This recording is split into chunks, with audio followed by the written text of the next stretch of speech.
I mostly read public domain books here on Glenn Reads Books to You, and they were written a long time ago, so they're usually racist, or sexist, or bigoted, but in there somewhere is a story, and that's why those stories are famous. Other times, I read works from independent authors, and they're delightfully not racist, but they might have adult language or adult situations, like, making sex. So that's your warning, but I'm sure you're grown up enough to handle it. Don't write to me complaining.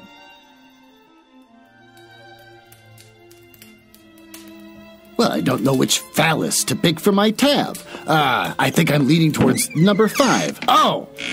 Dang it. Let me just turn this screen off. I've been playing Baldurs Gate 3, and I set up my tab, which is what everyone calls the default character name.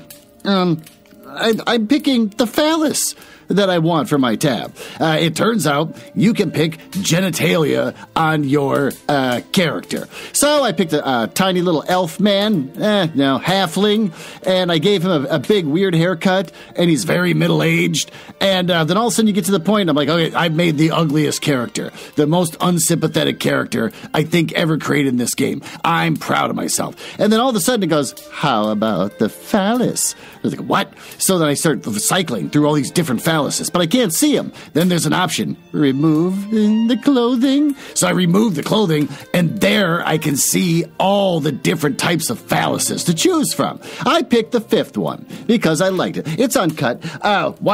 Welcome to the Glenn Reads Books to You mansion. A fun little bit where I pretend to live in a mansion and not just recording in my basement. This is where I read the hottest public domain books and short stories. This week, we're going to keep reading Wuthering Heights by Emily Brontë. Want to learn about the author that I got from Wikipedia? Sure, of course you do. The author, Emily Brontë, was born July 30th, 1818, and died December 19th, 1848. She is an English novelist and poet who is best known for her only novel, Wuthering Heights, now considered a classic of English literature. She also published a book of poetry with her sisters, Charlotte and Anne, titled Poems by Currer, Ellis, and Acton Bell, with their own poems finding regard as poetic genius. She died of tuberculosis, most likely caused by the runoff water from a nearby graveyard. You want to hear some fun facts that I stole from thehistorypress.com? Sure. Oh, co.uk. Sure. Emily Brontë couldn't spell as a child. In common with many brilliant writers, spelling, grammar, and punctuation were not Emily's strong points. She and Anne wrote diary papers at regular intervals. Her earliest offering in November 1834, when she was 16, lists pheasant for pheasant. I'm not going to spell these for you. You just get to figure this out. And kitchen for kitchen. Okay, Kitchin for kitchen. Among other errors. Who cares? Back then, people misspelled everything all the time. They didn't have dictionaries. Her later diary papers, however, showed a marked improvement. Emily Brontë was a brilliant pianist. Patrick Brontë bought a cabinet piano and paid for his daughters to have lessons. And whilst Anne liked to play and sing, it was Emily who soon excited at the keyboard. Ellen Nussey described Emily as playing with brilliance and precision. But she was so good that when she traveled to Brussels with Charlotte Brontë in 1842 to study at the city's Perniest Hager School, she was soon given a post as a music teacher. Well, that's great. With that, why don't we go down to the library and finish reading this book? No, we're just going to read 2 chapters.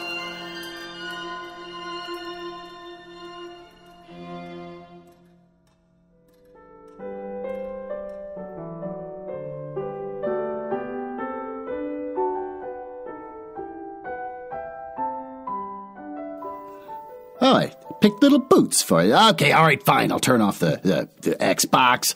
I'm still playing the game. Ben from Words About Books said, don't knock the game until you've tried it. You're gonna love it.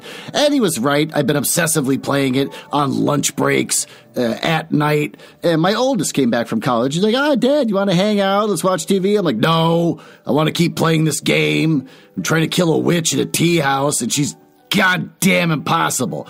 Why don't we get into this story? Chapter 6.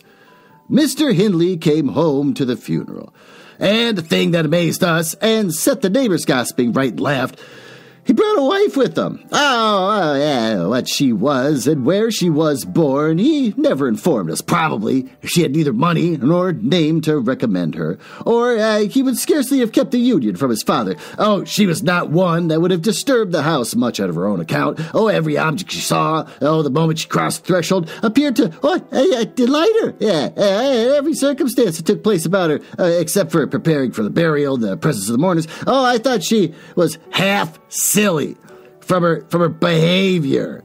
Well, while that went on, she ran into her chamber. She made me come with her, though I should have been dressing the children. And there she sat, shivering and clasping her hands and asking repeatedly, "Are they gone yet?"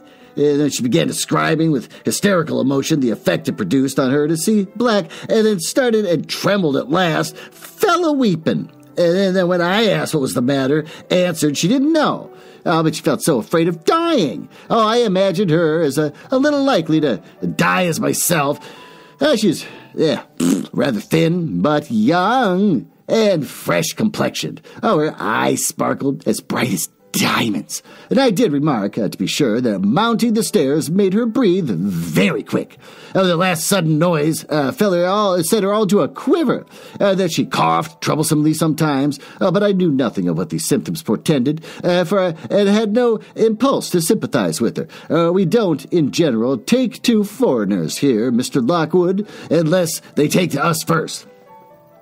Young Earnshaw was altered considerably in the 3 years of his absence. He'd grown spare, he lost his color, spoke and dressed quite differently, and on the very day of his return, he told Joseph and me we must thenceforth quarter ourselves into the back kitchen and leave the house for him. Indeed, he would have carpeted and papered a small spare room for a parlor, but his wife expressed much pleasure at the white floor and the huge glowing fireplace, at the pewter dishes, and delf case and dog kennel and the wide space there was to move about in, where they usually sat, that she thought it unnecessary to her comfort, and so dropped the intention.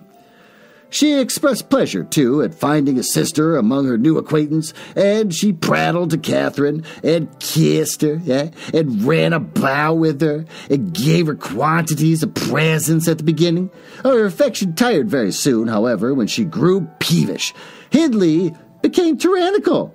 A few words from her, evincing a dislike to Heathcliff, were enough to rouse him in his old hatred of the boy, and drove him from their company to the servants, deprived him of the instructions of the curate, and insisted that she should labor out of the doors instead, compelling him to do so as hard as any other lad on the farm. Heathcliff bore his degradation pretty well at first, because Kathy taught him what she had learned and worked or played with him in the fields.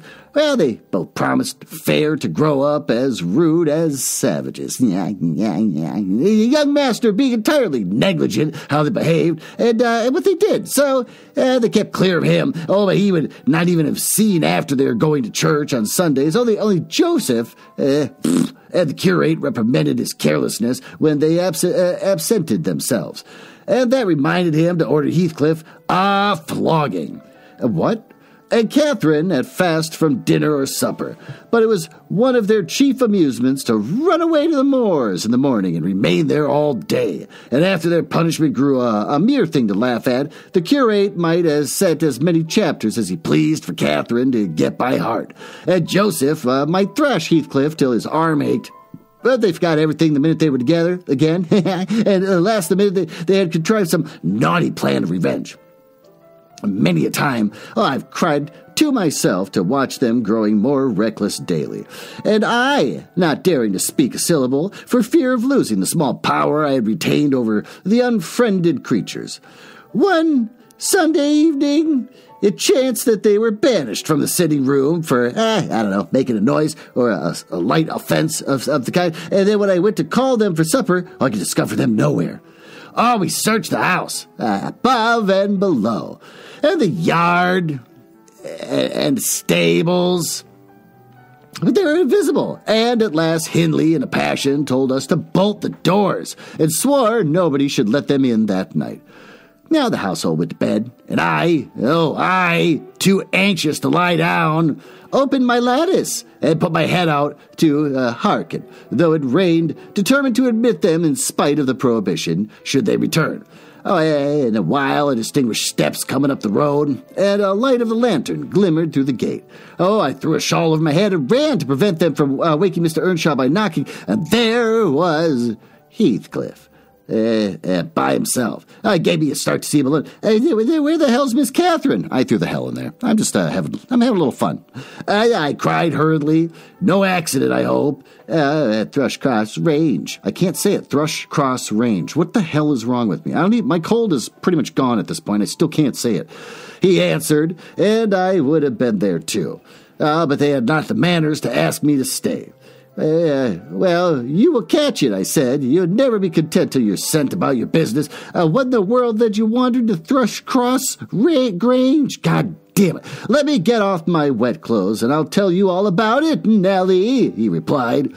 And I bid him beware of rousing the master, and while he undressed, and I waited to put on the candle, he continued, Kathy and I escaped from the wash house to have a ramble at liberty. And getting a glimpse of the Grange lights, we thought we would just go and see whether the Lintons passed their Sunday evenings, standing shivering in corners while their father and mother sat eating and drinking, and singing and laughing, and burning their eyes out before the fire. Do you think they do? Or reading sermons, being chastised by their manservant, and set to learn a column of scripture names if they don't answer properly? Probably not, I responded. They're good children, no doubt, and don't deserve the treatment that you receive for your bad conduct. Can't, Nellie, he said. Nonsense.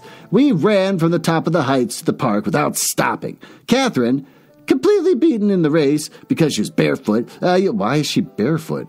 You'll have to seek her for her shoes in the bog tomorrow. Oh, okay, well, there you go. We crept through the broken hedge, groped our way through the path, and planted ourselves on a flower plot under the drawing-room window. The light came from thence. And put up their shutters, and the curtains were only half closed. Both of us were able to look in, standing on the basement and clinging to the ledge. We saw. It was beautiful. A splendid place, carpeted with crimson and crimson-covered chairs and tables, and a pure white ceiling, bordered by gold. A shower of glass drops hanging in silver chains from the center, and shimmering with little soft tapers. Mr. and Mrs. Linton were not there. Edgar and his sister had it entirely to themselves. Shouldn't they have been happy? We should have thought ourselves in heaven, and now, guess what your good children are doing? Isabella, I believe, is 11. You're younger than Kathy. Lay screaming at the further end of the room, shrieking, as if witches were running red-hot needles into her. Edgar stood on the hearth, weeping silently, and in the middle of the table sat a little dog, shaking its paw and yelping, which, from their mutual accusations, we understood that they had nearly pulled in between the two of them. The idiots! That was their pleasure, to quarrel. Who should hold a heap of warm hair? Each began to cry because both, after struggling to get it, refused to take it. We laughed outright at the petted things. We did despise them. When would you catch me wishing to have what Catherine wanted? Or find us by ourselves seeking entertainment and yelling and sobbing and rolling on the ground, divided by the whole room? I'd not exchange for 1,000 lives my condition here for Edgar Linton's at Thrushcross Grange. God damn. Not if I might have the privilege of flinging Joseph off the highest gable and painting the house front with Hindley's blood. Wow. Hush, hush, I interrupted. You still have not told me, Heathcliff, how Catherine is left behind. No, I told you we laughed, he answered. The Lintons heard us, and then in one accord they shot like arrows to the door. There's silence, and then a cry, oh, Mama, Mama, oh, Papa, oh, Mama, come here, oh, Papa, oh. They really did howl out something in that way, and we made frightful noises to terrify them still more. What kind of frightful noises do you make to scare them? Grr. Like, what the hell? That's weird. I wish I could talk to the author and be like, what would those noises be like? Trying to sound like a Like a yak? Like a skinny bear? And then we dropped off the ledge because somebody was drawing the bars. We felt that we had better flee. I had Kathy by the hand and was urging her on when all at once, she fell down. "Run, Heathcliff, run," she whispered. They let the bulldog loose, and he holds me. The devil had seized her ankle. Nellie, I heard his abominable snorting. She did not yell out. No, she would have scorned to do it if she had been spitted on by horns of a mad cow. I did, though. I vociferated curses enough to annihilate any fiend in Christendom. And I got a stone and thrust it between his jaws. I tried with all my might to cram it down his throat. A beast of a servant came up with a lantern at last and shouting, "Keep fast, Skulker, keep fast," which changed his note, however, when he saw Skulker's game. The dog was throttled off, his huge purple tongue hanging half a foot out of his mouth, and his pendant lips streaming with bloody slaver. The man took Kathy up, and she was sick, not from fear, I'm certain, but from pain. He carried her in, and I followed, grumbling excretions and vengeance. "What pray, Robert?" hallooed Linton from the entrance. "Skulker has caught a little girl, sir," he replied. "There's a lad here," he added, making a clutch at me, "who looks out and outer. Very like the robbers were for putting them through the window to open the doors of the gang after they're all asleep, that they might murder us at their ease. Hold your tongue, you foul-mouthed thief, you! You shall have the gallows for this. Mr. Linton, sir, don't lay by your gun." No, Robert," said the old fool. "The rascals knew that yesterday was my rent day. They thought to have me cleverly. Come in, and I'll furnish them a reception. There, John, fasten the chain. Give Skulker some water, Jenny, to beard a magistrate in his stronghold, and on the Sabbath, too. Where will the insolence stop?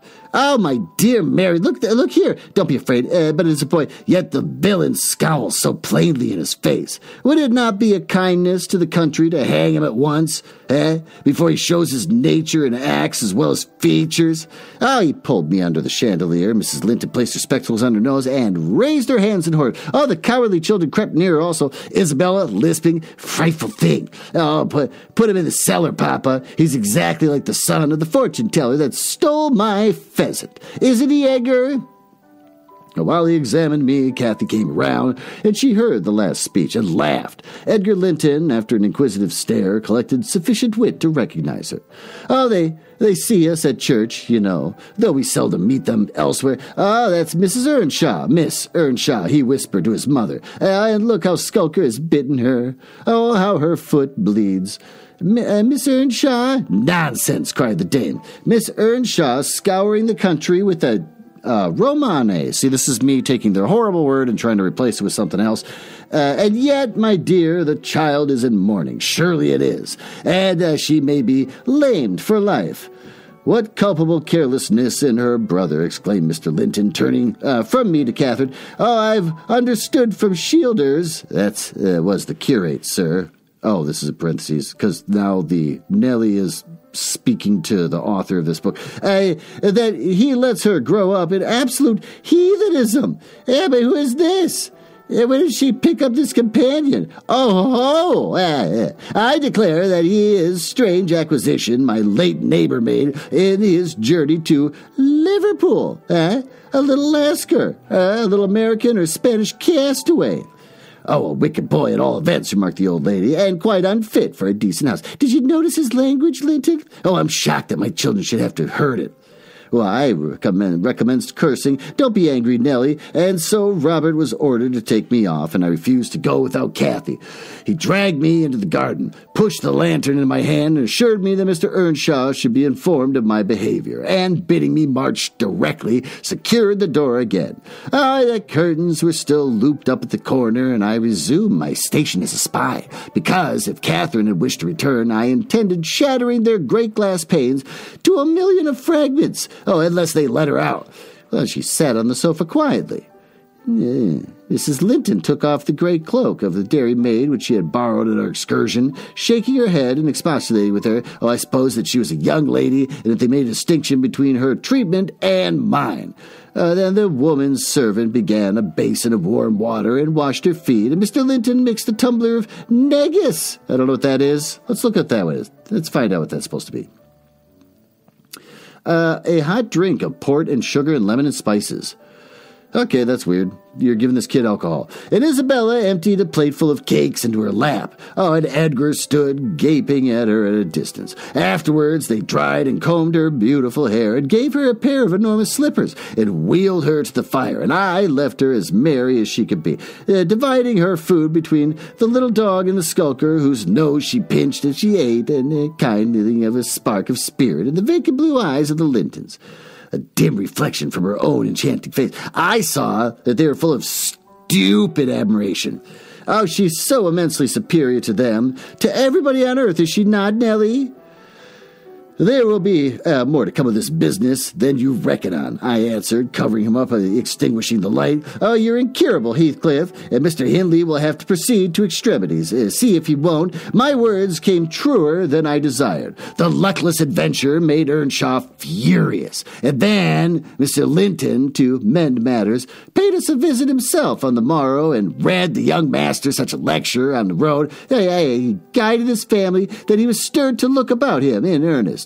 Heathcliff received no flogging. Oh, but he was told that the first word he spoke, Miss Catherine, should ensure dismissal, and Mrs. Earnshaw undertook to keep her sister-in-law in due restraint when she returned home, employing art, not force. With force, she would have found it impossible. Well, hold on. Log into the Larian network again. It keeps making me do this all the time. For Christ's sake, it's like every 5 seconds, log into this. I don't even know what the hell it is. Chapter 7. Kathy stayed at Thrushcross Grange. Hey, I said it right this time. 5 weeks. Till Christmas, and by that time her ankle was thoroughly cured, and her manners much improved. The mistress visited her often in the interval and commenced her plan of reform by trying to raise her self-respect with fine clothes and flattery, which she took readily, so that instead of a wild, hatless little savage jumping into the house and rushing to squeeze us all breathless, there lighted from a handsome black pony a very dignified person, with brown ringlets falling from the cover of a feathered beaver. What the hell's a feathered beaver? And a long cloth habit, which she was obliged to hold up with both hands, that she might sail in. Hindley lifted her from her horse, exclaiming delightedly, "Why, Kathy, you're quite a beauty. Well, I should scarcely have known you. You look like a lady now. And Isabella Linton is not to be compared with her, is she, Francis?" "Isabella has not her natural advantages," replied his wife, "but she must mind and not grow wild again here. Ellen, help Miss Catherine off with her things. Stay, dear, you will disarrange your curls. Let me untie your hat." I removed the habit, and there shone forth beneath a grand plaid of silk frock, white trousers, and burnished shoes, and while her eyes sparkled joyfully when the dogs came bounding up to welcome her, she dared hardly touch them, lest they should fawn upon her splendid garments. I should kiss me gently, and I was all making the Christmas cake. Oh, she was covered in flour. I get it. I thought it was like a term. Oh, you got me all floured. And it would not have done to give me a hug. And then she looked round for Heathcliff. Oh, Mr. and Mrs. Earnshaw watched anxiously their meeting, thinking it would enable them to judge, in some measure, what grounds they had for hoping to succeed in separating the two friends. Heathcliff was hard to discover at first. If he were careless and uncared for before Catherine's absence, he had been 10 times more so since. Nobody but I even did him the kindness to call him a dirty boy and bid him wash himself. Oh, yeah, once a week. And children of his age seldom have a natural pleasure in soap and water. Therefore, not to mention his clothes, which had seen 3 months' service in the mire and dust, and his thick, uncombed hair. On the surface of his face and hands were dismally beclouded. They were beclouded, and he might as well skulk behind the settle. On bemoaning such a bright, graceful damsel entered the house instead of a rough-headed counterpart of himself. As he expected, "Is Heathcliff not here?" she demanded, pulling off her gloves and displaying fingers, wonderfully whitened, with doing nothing but staying indoors. "Heathcliff, you may come forward," cried Mr. Hindley, enjoying his discomfiture and gratified to see what a forbidding young blackguard he would be compared to his president himself. "Oh, yeah, you may come and wish Miss Catherine welcome, like other servants." Cathy, catching a glimpse of her friend in his concealment, flew to embrace him. She bestowed 7 or 8 kisses on his cheek within the second, and then stopped, and drawing back, burst into a laugh and say, "Why, how very black and cross you look." There's a lot of calling out that he's black. "Oh, and how funny and grim." "Well, that's because I'm used to Edgar and Isabella Linton." "Well, Heathcliff, have you forgotten me?"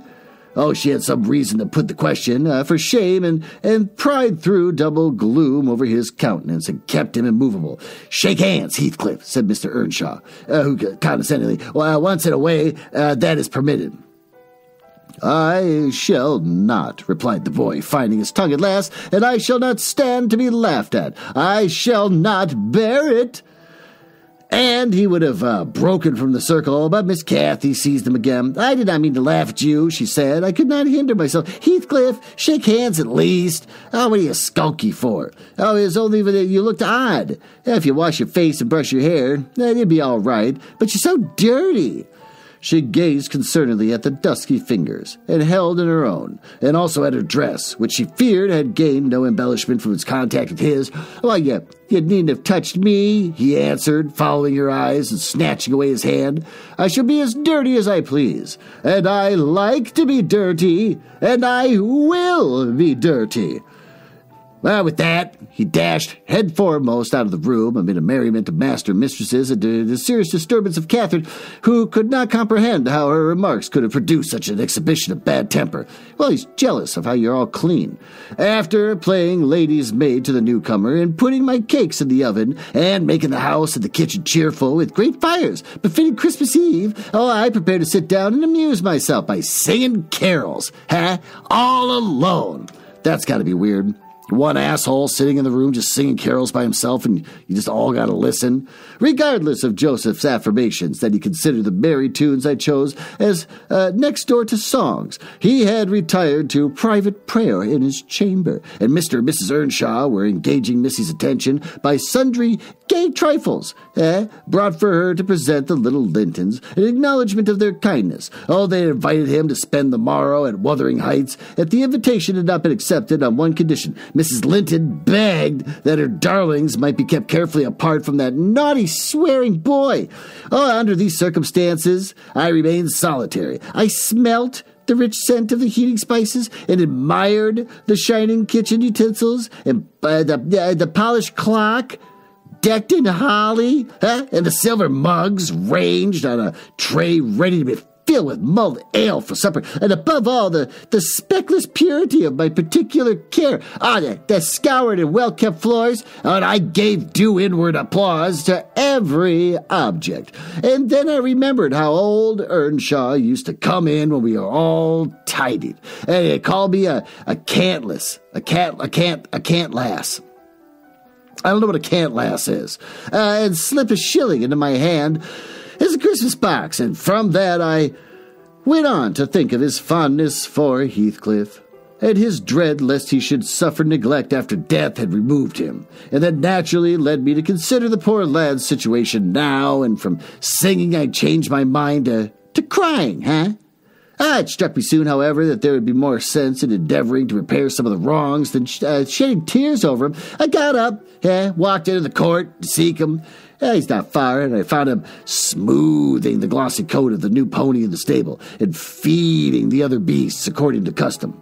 "Make haste, Heathcliff," I said. "The kitchen is so comfortable, and Joseph is upstairs. Make haste. Let me dress you smart, before Miss Cathy comes out, and then you can sit together at the whole hearth to yourselves and have a long chatter till bedtime." I proceeded with his task, and never turned his head toward me. Come, are you coming? I continued. There's a little cake for each of you, huh? Nearly enough, and you'll need half an hour's donning. I waited 5 minutes, but getting no answer, left him. Catherine supped with her brother and sister-in-law. Joseph and I joined in an unsociable meal and seasoned with the reproofs on one side and the sauciness on the other. His cake and cheese remained on the table all night for the fairies, and he managed to continue to work till 9 o'clock, and then he marched dumb and dour to his chamber. Kathy sat up late, having a world of things to order for the reception with her new friends, and she came into the kitchen once to speak to her old one, but she was gone.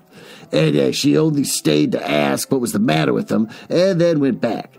In the morning, he rose early, and as it was a holiday, carried his ill humor onto the moors, not reappearing until the family were departed for church.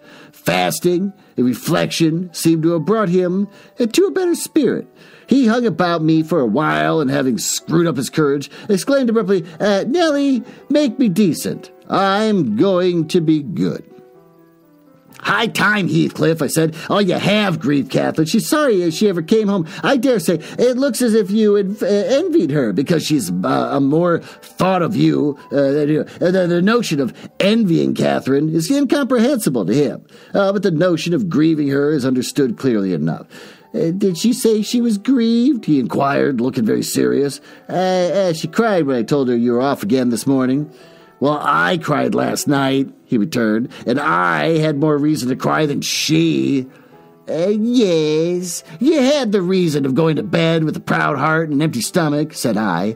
Proud people breed sad sorrows for themselves, but if you are to be ashamed of your touchiness, then you must ask pardon. Mind, when she comes in, you must go up and offer to kiss her, and say, oh, you know best what to say. Only do it heartily, and not if you thought of her converted to a stranger by her grand dress. And now, though I have dinner to get ready, I'll steal time to arrange so that you and Edgar Linton will look quite like a doll beside you, and that he does. And you are younger, and yet I'll be bound. You are taller and twice as broad across the shoulders. Oh, you could knock him down in a twinkling, eh? Don't you feel that you could? Heathcliff's face brightened a moment. Oh, then it was overcast fresh, and he sighed, oh, Nellie, if I knocked him down 20 times, that would make him less handsome, or more so. Oh, I wish I had light hair and fair skin. This is kind of sad. Why am I saying in a weird voice? She was dressed and well-behaved as well, as she had a chance of being rich as he will be. And cried for Mama at every turn, I added, and trembled if a country lad heaved his fist against you and sat at home all day for a shower of rain. Oh, Heathcliff, you are showing a poor spirit. Come to the glass, and I'll let you see what you should wish. Do you mark those lines between your eyes, those thick brows, that, instead of rising arch, sink in the middle, and then a couple of black fiends so deeply buried, who will never open their windows boldly, but lurk glinting under them like devil spies. Wish and learn to smooth away the surly, why can't I say this? Surly, there, I said it. Wrinkles. To raise your lids frankly, and to change the fiends to confident, innocent angels, suspecting and doubting nothing, and always seeing friends when they're not sure foes. Oh, don't get the expression of vicious cur that appears to know the kicks it gets in the desert, and yet hates all the world, as well as the kicker, for what it suffers. In other words, I must wish for Edgar Linton's great blue eyes, and even forehead, he replied. I do, but that won't help me to them. Well, good heart will help you a bonny face, my lad, I continued. If you were a regular black, and a bad one will turn the bonniest into something worse than ugly. And now that we've done washing, combing, and sulking, tell me whether you don't think yourself rather handsome, eh? Oh, I'll tell you I do. Oh, you're fit for a prince in disguise. Well, who knows? But your father was Emperor of China, and your mother an Indian queen, each of them able to buy up, with 1 week's income, Wuthering Heights and Thrushcross Grange. Hey, I'm saying it normally now. And you were kidnapped by wicked sailors and brought to England. Were I in your place, I would frame high notions of my birth, and the thoughts of which I should give me courage and dignity to support the oppressions of a little farmer.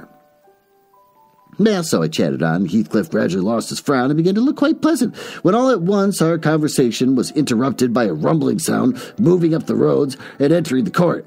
Well, he ran to the window, and I to the door, just in time to behold the two Lintons descend from the family carriage, smothered in cloaks and furs. And the Earnshaws dismount from their horses. They often rode to church in winter, and Catherine took a hand of each of the children and brought them into the house and set them before the fire, which quickly put color in their white faces. Oh, I urged my companion to hasten now and show his amiable humor, and he willingly obeyed, but ill luck would have it that, as he opened the door leading from the kitchen on the side, Hindley opened it on the other, and they met. And the master, irritated at seeing him clean and cheerful, or perhaps eager to keep his promise to Mrs. Linton, shoved him back with a sudden thrust, and angrily bade Joseph, keep the fellow out of the room. Send him into the garret till dinner is over. He'll be cramming his fingers into tarts and stealing the fruit, if left alone with them for a minute. Nay, sir, I could not avoid answering, he'll touch nothing, not he, and I suppose he must have his share of the dainties as well as we. Well, he should have a share of my hand, if I catch him downstairs till dark, cried Hindley. Begone, you vagabond! What? Are you attempting the coxcomb, are you? Oh, wait till I get a hold of these elegant locks. See if I won't pull them a bit longer. They're long enough already, observed Mr. Linton, peeping from the doorway. I wonder that they won't make his head ache. It's like a colt's mane over his eyes. He ventured this remark without any intention to insult, but Heathcliff's violent nature was not prepared to endure the appearance of impertinence from one whom he seemed to hate, even then as a rival. He seized a tureen of hot applesauce and the first thing that came under his gripe and dashed it full against the speaker's face and neck, who instantly commenced a lament that brought Isabella and Catherine hurrying to the place. Mr. Earnshaw snatched up the culprit directly and conveyed him to his chamber, where, doubtless, he administered a rough remedy to cool the fit of passion, for he appeared red and breathless.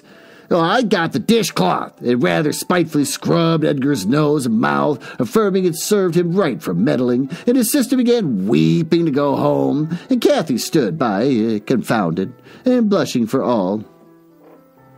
Well, you should not have spoken to him, she expostulated with Master Linton.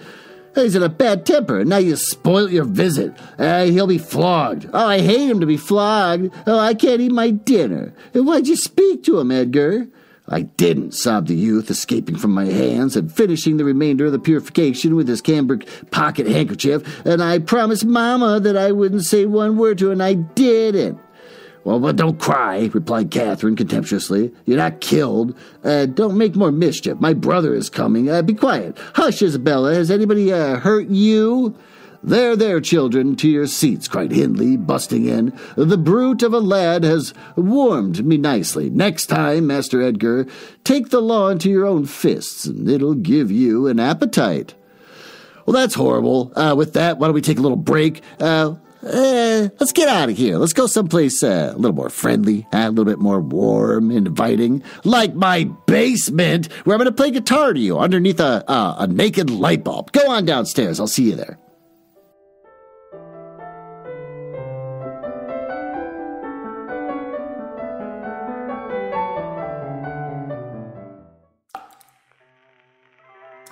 Oh, there you are. I didn't think you were going to make it. I was worried about you. But I knew you couldn't resist your favorite folding chair underneath a naked light bulb. And look here. I also stand underneath a naked light bulb. Here in this dark, drippy room. Listen to me play guitar. Is it good? Yeah, you like that? As I read to you the latest upcoming Penguin Random House book, Devil's Chew Toy, a novel by Rob Osler. Oh, he's on tour, by the way. Oh, about Devil's Chew Toy, 2023 Left Coast Crime Lefty Award nomination, Best Debut Mystery Novel. 2023 Agatha Award nomination for Best First Novel. 2023 Anthony Award finalist, Best Novel. 2023 McCavity Award nomination, Best First Mystery, a Pop Sugar Best Mystery of 2022, a Book Riot Best Mystery of 2022, and a Crime Reads Best Mystery of 2022. That is all at the top before you can even read about what the hell this book's about. It's better than saying that you're a New York Times best-selling author, because that's a paid thing that anyone could do. I can write a pamphlet, and I can pay the New York Times to make me a best-selling author with my pamphlet. My pamphlet that just says, Glenn's Guide to Road Trips or something. Like how to hold in your pee longer than you think. Something like that. Perfect. Oh, God, there's more promotion. Perfect for fans of T.J. Klune, Becky Abertally, and David Leviathan. This hilarious, big-hearted LGBTQ mystery follows an unlucky in love and life gay relationship blogger who teams... who's a blogger anymore? Who teams up with a take-charge lesbian and a feisty bull terrier to find the missing go-go boy and bring down an international crime ring. Oh, Lord. Seattle teacher. This is by a man. A man wrote this. Okay. I hope he's not straight. It's kind of like when my oldest daughter was telling me about all these, early tween books that she was reading when she was in junior high. And she'd say, they're not so good. And I go, why not? They go, well, the author's a man. I'm like, what they are? And it's like, yeah, the story's from the point of view of like a small teenage girl who's like 13 or 14 years old, but it's written by some weird middle-aged man who's got a career of writing all these books for tween girls. I kind of hope this doesn't fall into the same camp. Seattle teacher and part-time blogger, who's a blogger anymore, Hayden McCall, wakes sporting one hell of a shiner, with the police knocking at his door, and it seems that his new crush, dancer Camilo Rodriguez, has gone missing, and they suspect foul play. What happened the night before? Hey, where's Camilo? Determined to find answers, Pints High's good-hearted Hayden seeks out two of Camilio's friends, Hollister and Burley, both lesbians, and both fiercely devoted to their friend. From them, Hayden learns that Camilo is a quote-unquote dreamer whose parents have been deported years earlier, and whose sister, Daniela, is presumed to have returned to Venezuela with them. Convinced that the cops won't take a brown boy's disappearance seriously, the girls join Hayden's hunt for Camilo. The first clues turn up at Barkingham Palace, a pet store where Camilo had taken a part-time job. The store's owner, Dylan Rupert, claims ignorance, but Hayden knows something's up. And then there's Camilio's ex-boyfriend, Ryan, who's suddenly grown inexplicably wealthy. When Hayden and Hollister follow Ryan to a secure airport warehouse. My God, this is convoluted. They make a shocking connection between him and Della and uncover the twisted scheme which made both of them rich. The trail of clues leads them to the grounds of a magnificent estate on an island in Puget Sound, where they'll finally learn the truth about Camilio's disappearance and the fate of his family. There's a lot of praise for this. A lot of standard praise. We're just going to skip over it. That's The Devil's Chew Toy by Rob Osler. Do you like convoluted? Well, you're going to get it. It's a paperback for $22 for paperback. January 16th. You can pre-order it from Amazon, Barnes & Noble, Books A Million, Bookshop.org, Hudson Booksellers, Powell's Target, and you know that this book, with what looks like kind of a homemade cover, somebody made in like Photoshop. This person's like, I paid off all these people to say that I'm the best nomination mystery novel, whatever. I can't wait till it hits the shelves of Walmart. Well, with that, why don't we go back upstairs and continue reading some more of this book.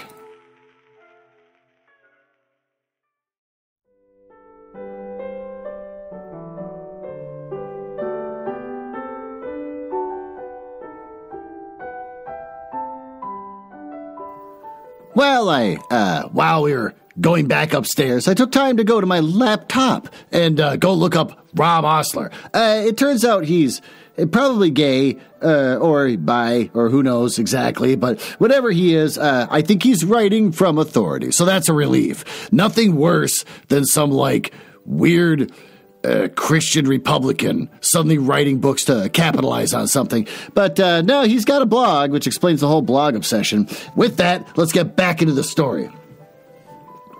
The little party recovered its equanimity. Oh, God damn it, I'm no Rob Osler. At sight of the fragrant feast. Oh, they were hungry after their ride and easily consoled. Since no real harm had befallen them, Mr. Earnshaw carved bountiful platefuls, and the mistress made them merry with lively talk. And I waited behind her chair. Ed was pained to behold Catherine with dry eyes and an indifferent air. Commencing cutting up the wing of a goose before her, an unfeeling child, I thought to myself. Oh, how lightly she dismisses her old playmate's troubles. I could not have imagined her to be so selfish. She lifted a mouthful to her lips and then set it down again. Her cheeks flushed and the tears gushed over them. Oh, she slipped her fork to the floor and hastily dived under the cloth to conceal her emotion. I did not call her unfeeling long, for I perceived... Oh, he actually said that out loud? No, he thought it to himself. Okay, he said I thought to myself. Okay, I did not call her unfeeling long, for I perceived that she was in purgatory throughout the day, and wearying to find an opportunity of getting by herself or paying a visit to Heathcliff, who had been locked up by the master, as I discovered on endeavoring to introduce him to a private mess of victuals. In the evening, we had a dance. Cathy begged that he might be liberated then, as Isabella Linton had no partner. Her entreaties were in vain, and I was appointed to supply the deficiency. We got rid of all gloom in the excitement of the exercise, and our pleasure was increased by the arrival of the Gimmerton band, mustering 15 strong, a trumpet, a trombone, clarinets, bassoons, French horns, and a bass viol. Besides singers, they go the rounds all the respectable houses and retrieve contributions every Christmas. Oh, we esteem it the first great treat to hear them, and after the usual carols had been sung, we set them to songs and glees. Well, Mrs. Earnshaw loved the music, so they gave us plenty. Well, Catherine loved it too, but she said it sounded sweetest at the top of the steps, and she went up in the dark, and I followed. Oh, they shut the house door below, never noting our absence, and it was full of people, and she made no stay at the stairs' head, but mounted farther, to the garret where Heathcliff was confined, and called him. Well, I stubbornly declined answering for a while, and she persevered, and finally persuaded him to hold communion with her through the boards, and I let the poor things converse unmolested, till I suppose the songs were going to cease, and the singers to get some refreshment. And then I clambered up the ladder to warn her. Instead of finding her outside, I heard her voice within. The little monkey had crept by the skylight of one of the garret, along the roof and of the skylight of the other, and it was within the utmost difficulty I could coax her out again. And when she did come, Heathcliff came with her, and she insisted that I should take him into the kitchen, as my fellow servant had gone to a neighbor's to be removed from the sound of our, quote, devil's palmistry, unquote, as it pleased him to call it. And I told them I intended by no means to encourage their tricks, but as the prisoner had never broken his fast since yesterday's dinner, I would wink at his cheating Mr. Hindley that once. I went down, and I set him a stool by the fire, and offered him a quantity of good things. I'd be sick. He could eat little, and my attempts to entertain him were thrown away. I leant on his elbows and his knees, and his chin on his hands, and remained wrapped in dumb meditation. On my inquiring of the subject of his thoughts, he answered gravely, I'm trying to settle how I shall pay Henley back. Well, I don't care how long I wait. If I only do it at last, I hope he will not die before I do. Oh, for shame, Heathcliff, said I. Oh, it is for God to punish wicked people. We should learn to forgive. Oh, no, God won't have the satisfaction that I shall, he returned. I only wish I knew the best way. Let me alone, and I'll plan it out. While I'm thinking of that, I don't feel pain. But, Mr. Lockwood, I forget these tales. I cannot divert you. I'm annoyed, how I should dream of chattering on at such a rate, and your gruel cold, and you nodding for bed. I should have told Heathcliff's history, all that you need to hear, in half a dozen words. Thus interrupting herself, the housekeeper rose and proceeded to lay aside her sewing, and but I felt incapable of moving from the hearth. Oh, and I was very far from night. Sit still, Mrs. Dean, I cried. Do not still another half hour. Oh, you've done just right to tell the story leisurely. That's the method I like. Oh, and you must finish it in the same style, fetishist. And I'm interested in every character you've mentioned, more or less. Yeah, this guy's a turd.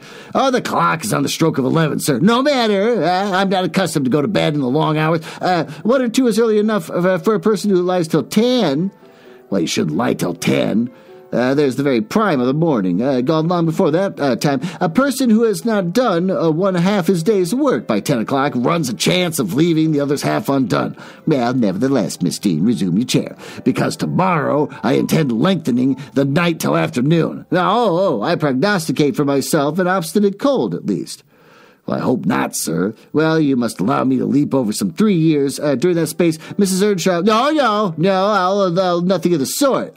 Oh, you are acquainted with the mood of the mind, in which if you were seated alone, and the cat licking its kitten on the rug before you, you would watch the operation so intently that the puissant neglect of one ear would put you seriously out of temper? I'm in a terribly lazy mood, I should say. On the contrary, a tiresomely active one. It's mine at present, and therefore continue minutely. I perceive that people in these regions acquire over people in towns the value that a spider in a dungeon does over a spider in a cottage. To the various occupants, yet the deepened attraction is not entirely owing to the situation of the look-around. They do live more in earnest. More in themselves. Less in surface change, and frivolous external things, and I can fancy a love for life here almost possible. And I was a fixed unbeliever in the love of the year standing. One state resembles setting in a hungry man down a single dish, on which he may concentrate his entire appetite and do it justice. The other, introducing him to a table laid out by French cooks. He can perhaps extract as much enjoyment from the whole, but each part is a mere atom in his regard and remembrance.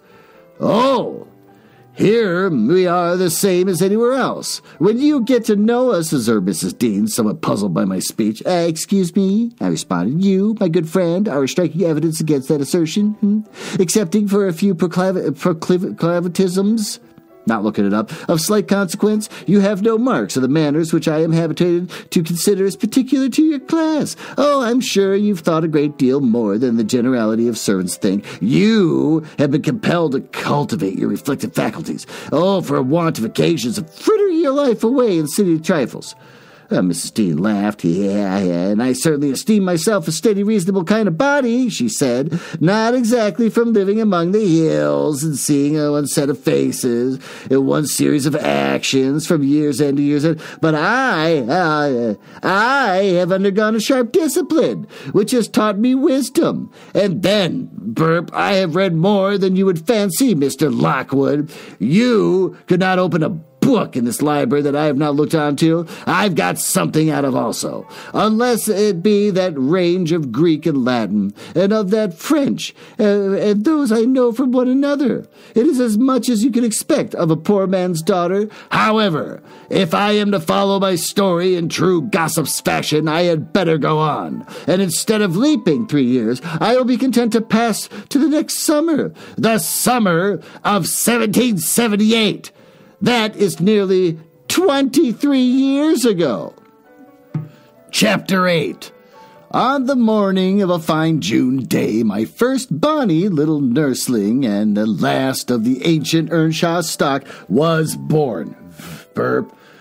We were busy with the hay in a faraway field when the girl that usually brought our breakfast came running an hour or two soon across the meadow and up the lane, calling me as she ran. Yeah, such a grand baron. Baron. How do I pronounce this? Let's look it up. Bairn.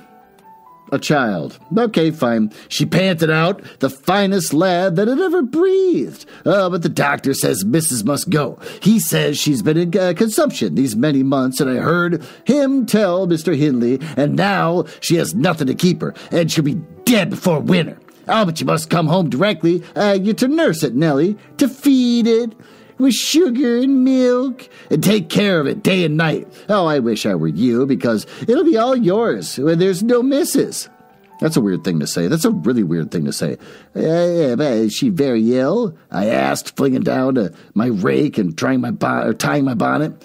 I guess she is. She looks pretty bravely, replied the girl, and she talks as though of living to see it grow to a man. She's out of her head for joy. Oh, it's such a beauty. If I were her, I'm certain I should not die. Huh? I should get better at the bare sight of it, in spite of Kenneth, and I was fairly mad at him. Dame Archer brought the cherub down to master in the house, and his face just began to light up. Oh, and the old croaker steps forward and says Earnshaw, it's a blessing. Your wife has been spared to leave you this son. When she came, I felt convinced we shouldn't keep her long, and now I must tell you the winter will probably finish her. Well, don't take on, fret about it too much. It can't be helped. Oh, and besides, you should have known better than to choose such a rush of a lass. This is all heartless. Hey, what did Master answer? I inquired. Well, I think he swore. But I didn't mind him. I was strained to see the Baron. Oh, and they began again to describe it rapturously. And I, zealous as herself, hurried eagerly home to admire on my part, though I was very sad for Hanley's sake. Hanley's sake. He had room in his heart only for two idols, his wife and himself. Oh, he doted on both and adored one. Oh, but I couldn't conceive how he would bear the loss. When we got to Wuthering Heights, oh, there he stood at the front door, and as I passed it, I asked, how's the baby? Nearly ready to run about, Nell, he replied, putting on a cheerful smile. And the mistress? I ventured to inquire. The doctor says she's... Damn the doctor, he interrupted, reddening. Francis is quite right. Oh, she'll be perfectly well by this time next week. Are you going upstairs? Will you tell her that I'll come? If she'll promise not to talk. Oh, I left her because she would not hold her tongue, and she must. Tell her Mr. Kenneth says she must be quiet. Well, I delivered the message to Mrs. Earnshaw, and she seemed in flighty spirits. I replied merrily, I hardly spoke a word, Ellen. Oh, then he was gone out twice, crying, well, I say I promise I won't speak, but that does not bind me not to laugh at him. Poor soul. Till within a week of her death, that gay heart never failed her, and her husband persisted doggedly, nay, furiously, in affirming her health improved every day. When Kenneth warned him that his medicines were useless at that stage of malady, and he needn't put in a further expense by attending her, he returned, I know you need not. She's well. She does not want any more attendance from you. Oh, she will never, was she in consumption? It was a fever, and it's gone. Her pulse is as slow as mine now, and her cheek is cool. He told his wife the same story, and she seemed to believe him, but one night, while leaning on his shoulder, in the act of saying that she thought she should be able to get up tomorrow, a fit of coughing took her, a very slight one. She raised her arms, and she put two hands about his neck. Her face changed, and she was dead. As the girl had anticipated, the child, Hareton, fell wholly into my hands. Mr. Earnshaw, provided he saw him healthily and never heard him cry, was contented as far as regarded him for himself, and he grew desperate. His sorrow was of the kind that will not lament. He neither wept nor prayed. He cursed and defied. He execrated God and man and gave himself up to reckless dissipation. The servants would not bear his tyrannical and evil conduct long. Joseph and I were the only two that would stay, and I had not the heart to leave my charge. And besides, I had his foster sister, and I excused his behavior more regularly than a stranger would. Joseph remained to Hector over tenants and laborers, and because it was his vocation to be, we had plenty of wickedness to reprieve. The master's bad ways and bad companions formed a pretty example for Catherine and Heathcliff. His treatment of the latter was enough to make a fiend of a saint. Oh, and truly it appeared as if the lad were possessed of something diabolical at that period. Oh, he delighted to witness Henley degrading himself past redemption, and became daily more notable for savage sullenness and ferocity. And I could not half tell what an infernal house he had. To curate dropping calling, and nobody decent came near us at last, until Edgar Linton's visits to Miss Cathy might be an exception. At 15, she was the queen of the countryside. Oh, she had no peer. And she did turn out haughty, headstrong creature, and I own I did not like her after infancy was past, and I vexed her frequently by trying to bring down her arrogance. Oh, she never took a diversion to me, though. Oh, she had a wondrous constancy to old attachments. Even Heathcliff kept his hold on her affections unalterably, and young Linton, with all his superiority, found it difficult to make an equally deep impression. He was my late master. That is his portrait over the fireplace. He used to hang on one side and his wife on the other. Oh, but hers has been removed, or else you might see something of what she was. Can you make that out? Mrs. Dean raised the candle, and I discerned a soft-featured face, exceedingly resembling the young lady at the Heights, but by more pensive and amiable in expression. Oh, it formed a sweet picture, and the long, light hair curled slightly on the temples. Oh, the eyes were large and, serious, and the figure almost too graceful. I did not marvel how Catherine Earnshaw should forget her first friend for such an individual. I marveled how much he, with a mind to correspond with this person, could fancy my idea of Catherine Earnshaw. A very agreeable portrait, I observed to the housekeeper. Is it like? Yes, she answered, but she looked better when she was animated. Oh, that is his everyday countenance. Oh, he wanted spirit in general. Catherine had kept up her acquaintance with the Lintons since her 5 weeks' residence among them, and as she had no temptation to show her rough side to the company, he had the sense to be ashamed of being rude, where she experienced such an inevitable courtesy. Oh, she imposed unwittingly on the old lady and the gentleman. Her ingenious cordiality gained the admiration of Isabella and the heart and soul of her brother. Acquisitions that flattered her from the first, for she was full of ambition, and led her to adopt a double character without exactly intending to deceive anyone, in the place where she heard Heathcliff termed vulgar young ruffian, and worse than a brute.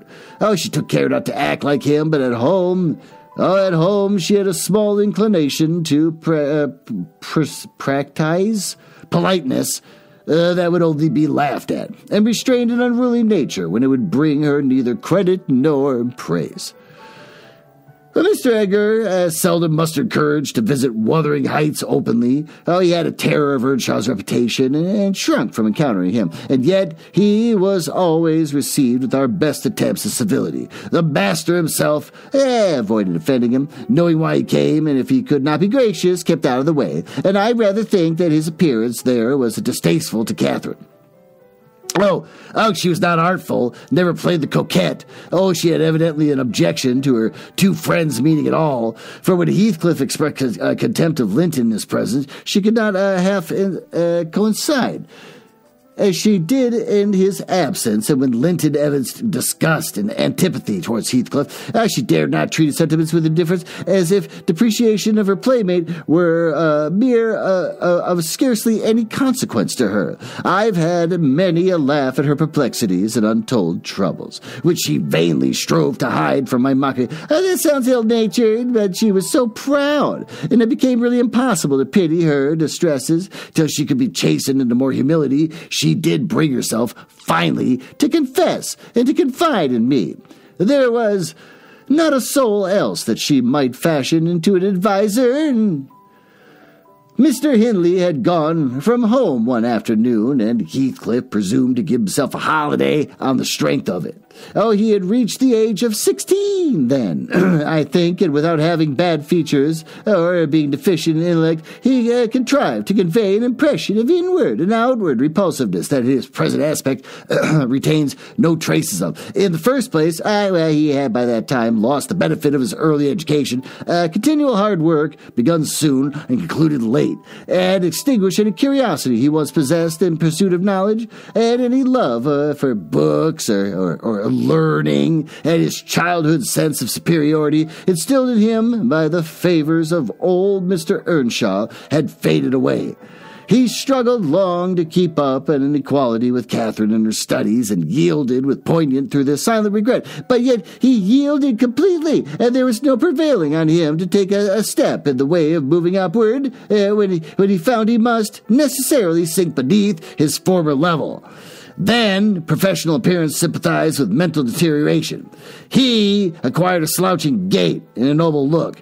His naturally reserved disposition was exaggerated into almost idiotic excess of unsociable moroseness, and he took a grim pleasure, apparently, in exciting the aversion rather than the esteem of a few acquaintance.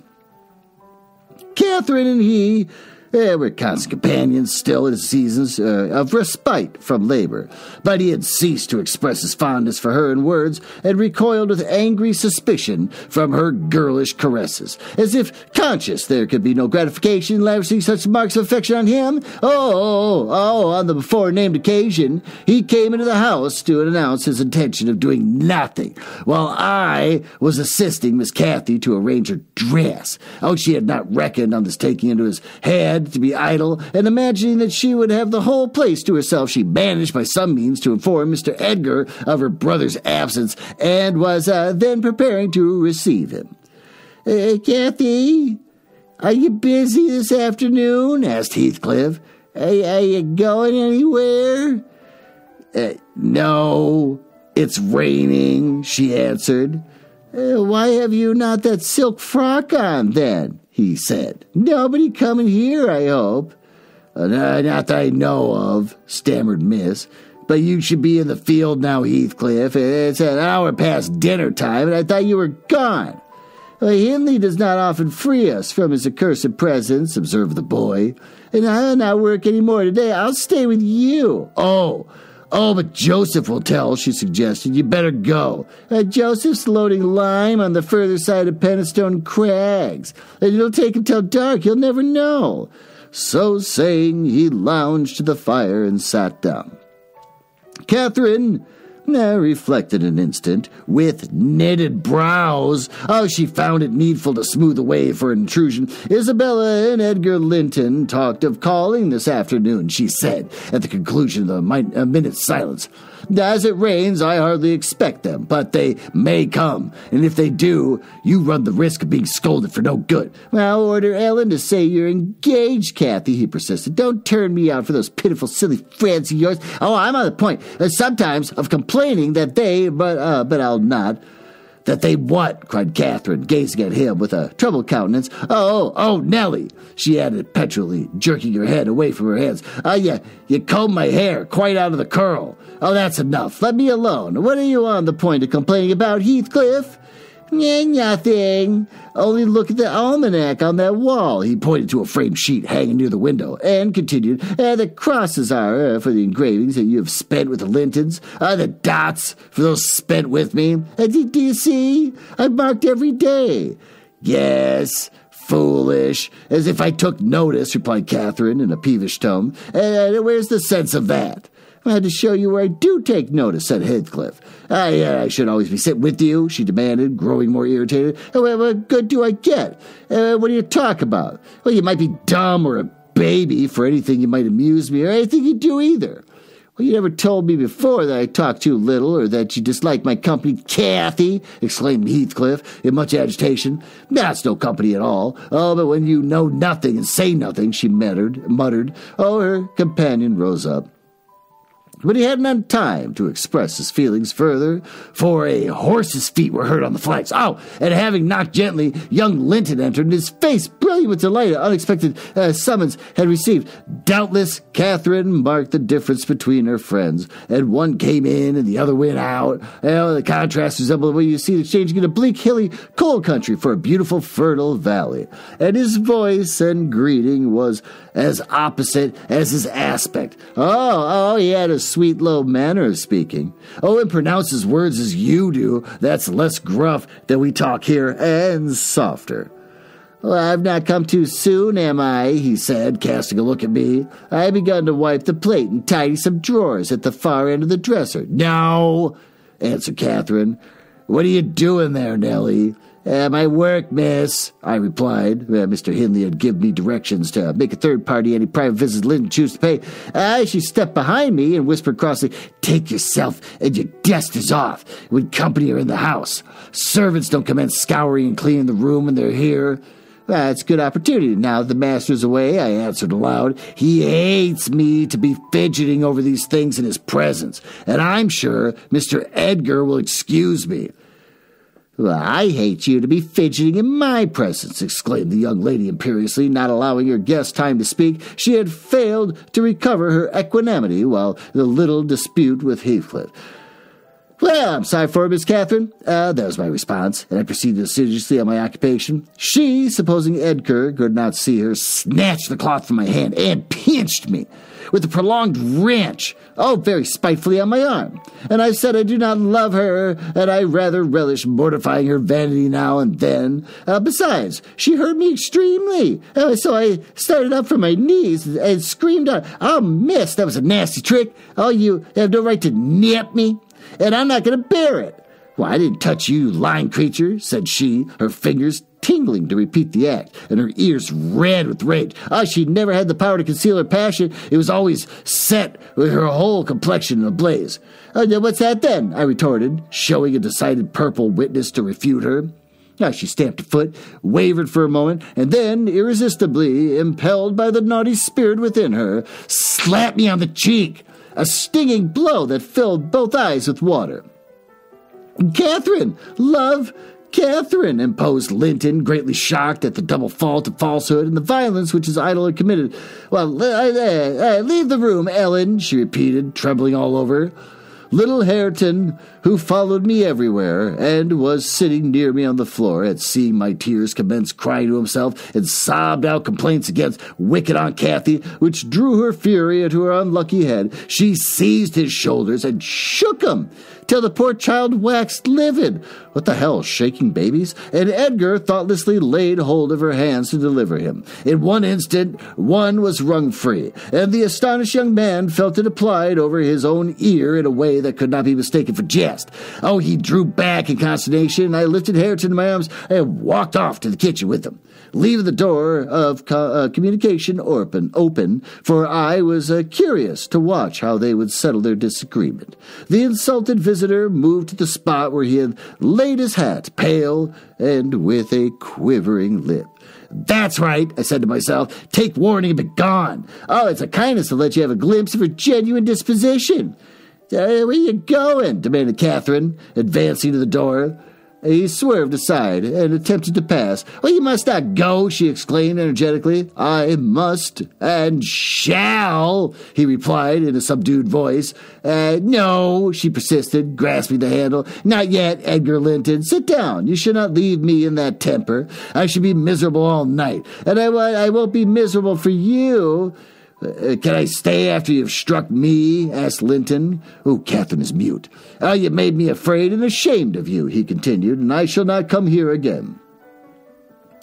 Her eyes began to glisten, and her lids to twinkle.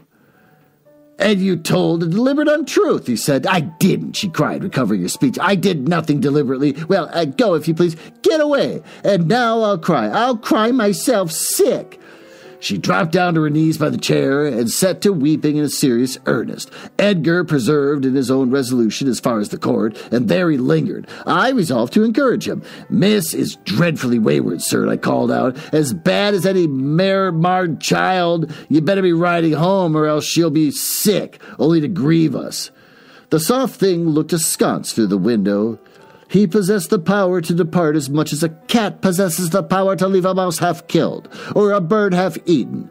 I thought, there will be no saving him. He's doomed, and flies to his fate. And so it was. He turned abruptly, hastened into the house again, and shut the door behind him. And when I went in a while after to inform them that Earnshaw had come home, rabid drunk, ready to pull the whole place about his ears, his ordinary frame of mind in this condition, I saw the quarrel had merely affected a closer intimacy, had broken the outworks of a youthful timidity, and enabled them to forsake the disguise of friendship and confess themselves lovers. Intelligence of Mr. Hindley's arrival drove Linton speedily to his horse, and Catherine to her chamber. I went to hide little Hareton, and to take the shot out of the master's fowling piece, which was fond of playing with his own... she's got to take the bullets out of his gun. Fowling piece. I'm guessing that's like a bird hunting gun. They have horse guns, we learned in the last time I was reading this. I guess they have bird guns. To the hazard of the lives of any who provoked, or even attracted to notice too much, and I had hit upon the plan of removing it, and he might do less mischief if he did go to the lingering length of firing the gun. Chapter 9. He entered, vociferating oaths dreadful to hear, and caught me in the act of stowing his son away in the kitchen cupboard. Oh, that's weird. Hareton was impressed with a wholesome terror of encountering either his wild beast's fondness or his madman's rage. For in one he ran a chance of being squeezed and kissed to death, and in the other of being flung into the fire or dashed against the wall, and the poor thing remained perfectly quiet wherever I chose to put him.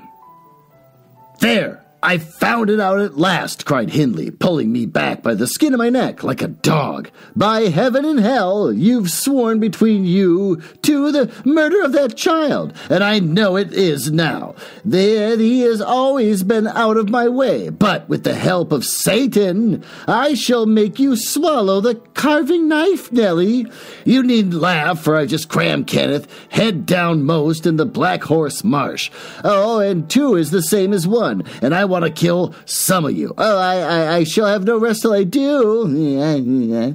"But I don't like the carving knife, Mr. Hindley," I answered. "It has been cutting red herrings, and I'd rather be shot, if you please." "Well, you'd rather be damned," he said, "and so you shall. No law in England can hinder a man from keeping his house decent, and mine is abominable. Open your mouth." He held the knife in his hand and pushed its point between my teeth. Jesus Christ. But for my part, I was never much afraid of his vulgarities. I spat out and affirmed it tasted detestably, and I would not take it on any account. Oh, he said, releasing me. "I see that hideous little villain is not Hareton. I beg your pardon. Now, if it be, he deserves flaying alive for not running to welcome me, and for screaming as if I were a goblin. Unnatural cub. Come hither, and I'll teach thee to impose on a good-hearted, deluded father. Now, don't you think the lad would be handsomer cropped? It makes a dog fiercer, and I love something fierce. Get me your scissors. Something cropped like his balls? Is that what he's talking about? Jesus Christ. Something fierce and trim. Besides, its infernal affection, devilish conceited is, to cherish our ears." Oh, maybe his ears. Cropping the ears? Okay. God, I hope it's just the ears. "We're asses enough without them. Oh, hush, child, hush. Well, then, it's my darling. Wished, dry thy eyes. Oh, there's joy. Kiss me. What? It won't? Kiss me, Hareton. Damn thee, kiss me. Oh, by God, I would rear such a monster, as sure as I'm living, and I'll break the brat's neck." Poor Hareton was squalling and kicking in his father's arms with all his might, and redoubled his yells as he carried him upstairs and lifted him over the banister. I cried out that it would frighten the child into fits, and I ran to rescue him. And as I reached him, Hindley leant forward on the rails to listen to a noise below, almost forgetting what he had in his hands. "Who's that?" he asked, hearing someone approaching the stairs foot. I leaned forward also, for the purpose of signing to Heathcliff, whose step I recognized, but not to come further, and at an instant when my eye quitted Hareton, he gave a sudden spring and delivered himself from the careless grasp that held him and fell. So the kid, kicked free. Okay, fine. There was scarcely time to experience a thrill of horror before we saw that the little wretch was safe. Heathcliff arrived underneath just at the critical moment, and by a natural impulse he arrested his descent, and setting him on his feet, looked up to discover the author of the accident. A miser who has parted with a lucky lottery ticket for 5 shillings, and the next day that he's lost in the bargain £5,000. Could not show a blanker countenance than he did on beholding the figure of Mr. Earnshaw above. He expressed, plainer than words can do, the interest anguish at having made himself the instrument of thwarting his own revenge. Had it been dark, I dare say he would have tried to remedy the mistake by smashing Hareton's skull on the steps. But we witnessed his salvation, and I was presently below with my precious charge pressed to my heart. Hindley descended more leisurely, sobered and abashed. It's your fault, Ellen, he said. You should have kept him out of your sight. You should have taken him from me. Is he injured anywhere? Injured? I cried angrily. If he's not killed, it'll be an idiot. I wonder his mother does not rise from her grave to see how you use him. You're worse than a heathen, eh? Treating your own flesh and blood in that manner? Well, he attempted to touch the child, who, on finding himself with me, sobbed off his terror directly. And his first finger his father laid on him, however, he shrieked again louder than before and struggled as if he would go into convulsions. You shall not meddle with him, I continued. He hates you. They all hate you. That's the truth. A happy family you have. It's a pretty state you come to. I shall come to a prettier yet, Nellie, laughed the misguided man, recovering his hardness. At present, convey yourself and him away. And hark you, Heathcliff, clear you two quite from my reach and hearing. I would murder you tonight, unless perhaps I set the house on fire, but that's as my fancy goes. Well, saying that he took a pint bottle from brandy from the dresser and he poured some into his tumbler. Nay, don't, I entreated. Mr. Hindley, do take warning. Have mercy on this unfortunate boy. If you care nothing for yourself, anyone will do better than him, than I shall, he answered. Have mercy on your own soul, I said, vowing to snatch the glass from his hand. Not I. On the contrary, I shall have great pleasure in sending it to perdition to punish its maker, exclaimed the blasphemer. Here's to its hearty damnation. He drank the spirits and impatiently bade us go, terminating his command with a sequel of horrid imprecations, too bad to repeat or remember. It's a pity he cannot kill himself with drink, observed Heathcliff, muttering an echo of curses back when the door was shut. He's doing his very utmost, but his constitution defies him. Mr. Kenneth says he should wager his mare that he'll outlive any man on this side of Gimmerton, and he'll go to the grave a hoary sinner. Unless some happy chance out of the common course befall him. I went to the kitchen and sat down to lull my little lamb to sleep. In the kitchen, Heathcliff, as I thought, walked through the barn. It turned out afterwards that he only got as far as the other side of the saddle when he flung himself on the bench by the wall and removed from the fire and remained silent. I was rocking Hareton on my knee and humming a song that began, it was far in the night and the bear in his grat, I guess it's grat. What's grat? Great. Reduce something, so small shreds rubbing on a grater. Okay. The barony's great. The mithra beneath the mules heard that. None of that made any sense to me at all. Okay, great song. When Miss Cathy, who had listened to the hubbub from her room, put her head in and whispered, Are you alone, Nellie? Yes, miss, I replied.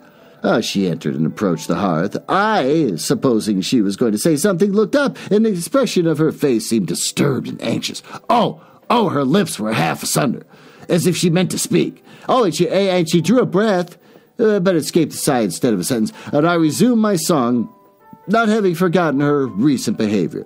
Where's Heathcliff? She said, interrupting me. About his work in the stable, was my answer. Well, he did not contradict me. Perhaps he had fallen into a doze.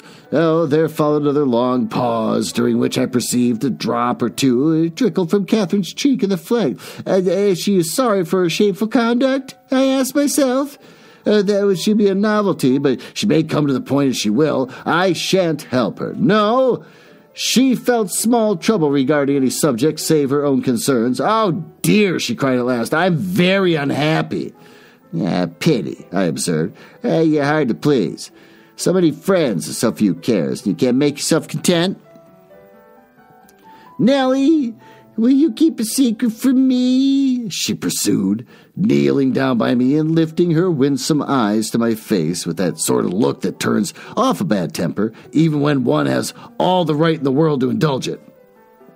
Is it worth keeping? I inquired less sulkily. Yes, it worries me, and I must let it out, I want to know what I should do. Today, Edgar Linton has asked me to marry him, and I've given him an answer.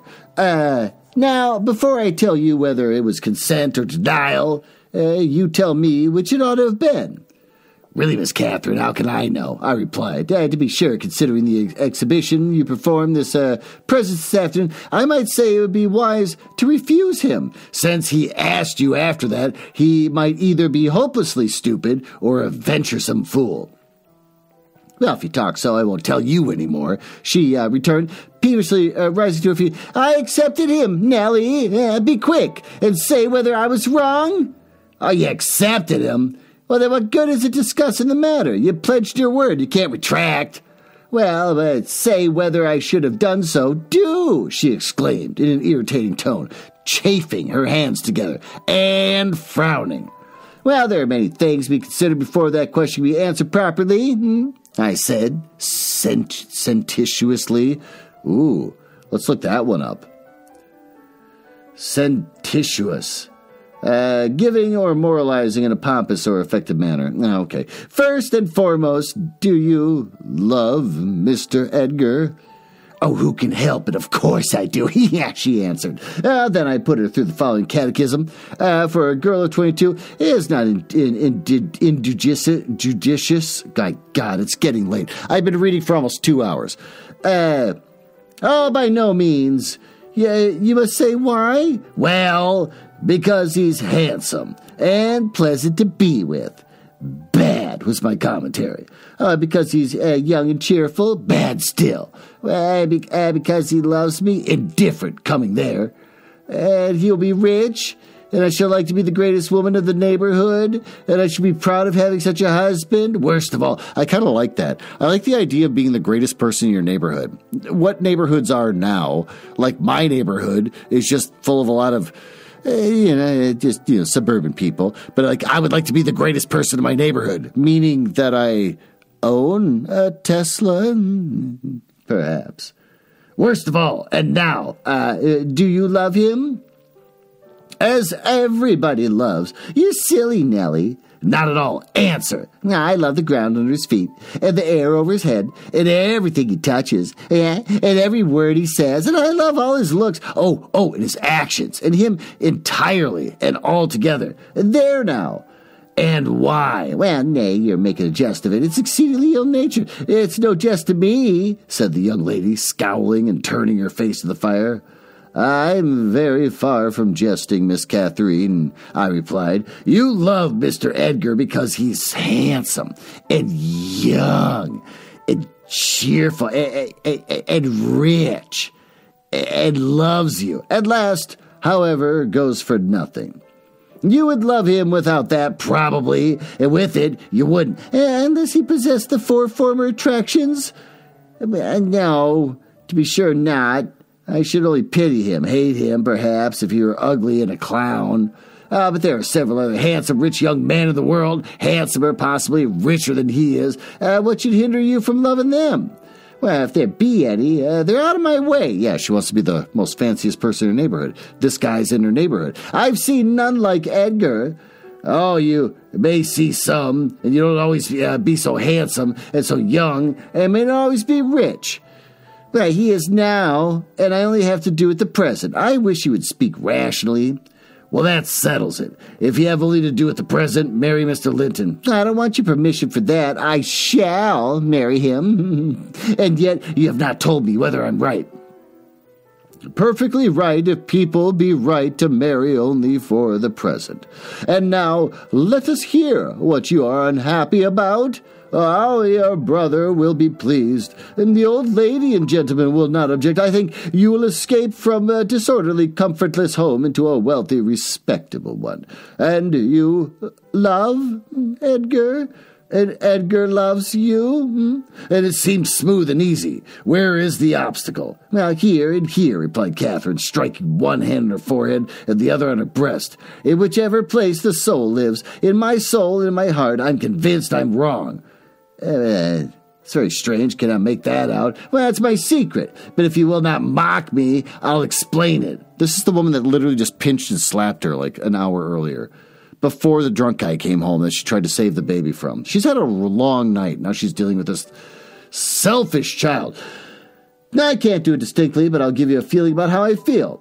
She seated herself by me again, and her countenance grew sadder and graver, and her hand-clasped hands trembled.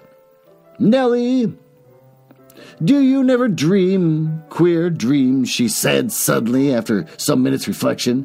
"Yeah, now and then," I answered. "Oh, and so do I. I've dreamt in my life dreams that have stayed with me ever after, and changed my ideas. Yes, and they've gone through and through me like wine, like wine through water, and alter the color of my mind. And this one, I'm going to tell it, but take care not to smile at any part of it." "Oh, don't, Miss Catherine," I cried. "We're dismal enough without conjuring up ghosts and visions to perplex us. Come, be merry, and like yourself. Look at little Hareton. He's dreaming nothing dreary. Oh, how sweetly he smiles in his sleep." The guy just got dropped from a flight of stairs earlier. "Oh, yes, and how sweetly his father curses in his solitude. You remember him, I dare say, when he was just such another as this chubby thing, nearly as young and innocent. Oh, however, Nellie, I shall oblige you to listen. It's not long. I've no power to be married tonight."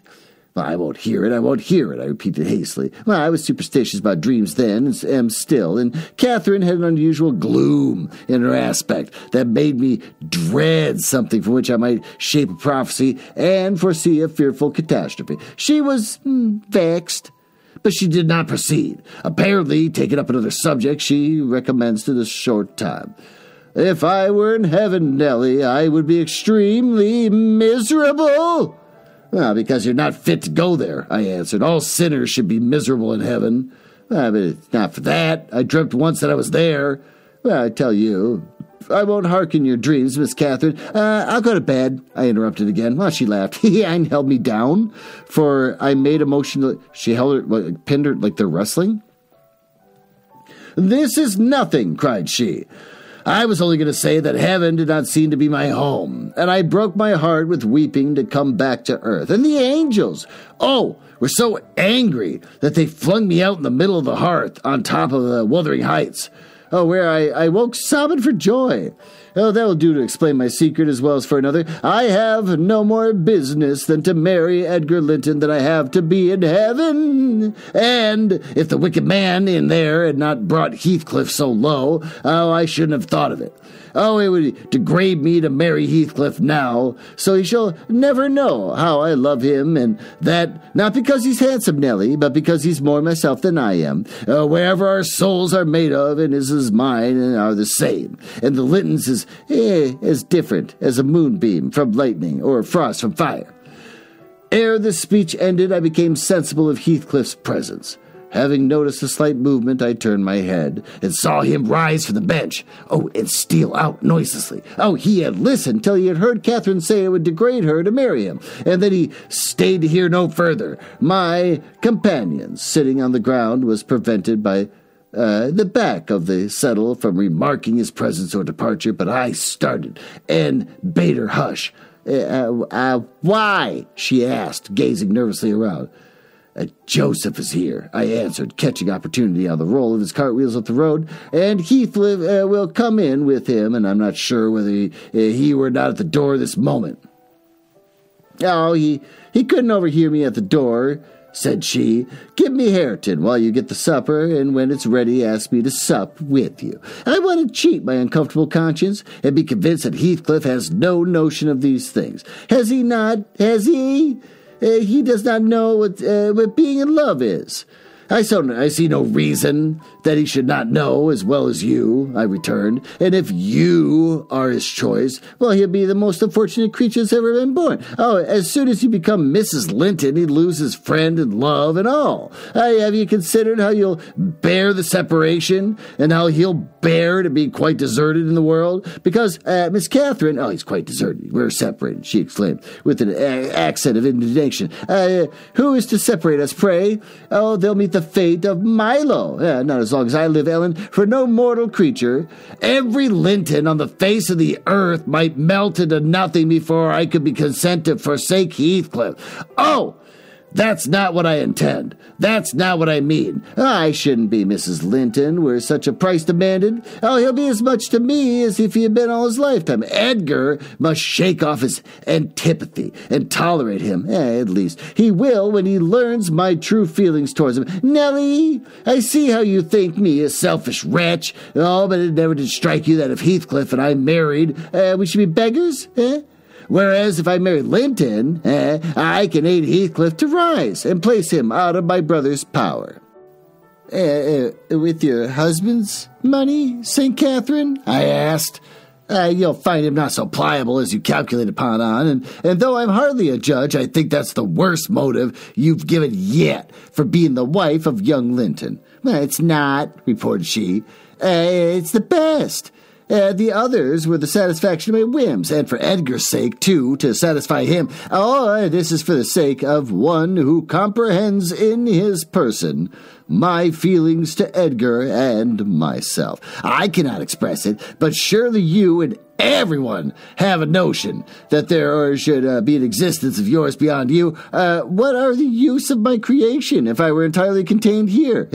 Oh, my great miseries in this world have been Heathcliff's miseries, and I watched and felt each from the beginning, and my great thought in living is himself.